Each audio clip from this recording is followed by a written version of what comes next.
Getting your driver's license in Louisiana takes a few steps, but once you understand the process, it's pretty simple to follow. If you're under 18, you'll move through a graduated system. At 17, you can apply for a full Class E license, but before that, you need to hold a temporary instruction permit, often called a TIP. You'll also need to finish a driver's education program or an intermediate license phase. For younger drivers, Louisiana looks at your record too.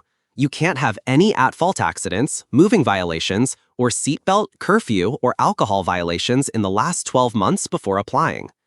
There are also phone restrictions.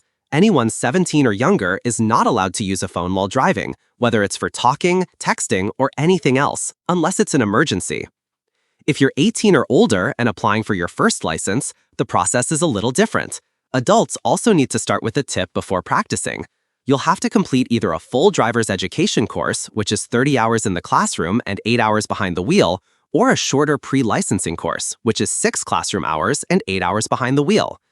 When you're ready to move from your tip to a license, you'll need a certificate showing you passed your driver's education or pre-licensing course. Bring that along with your documents.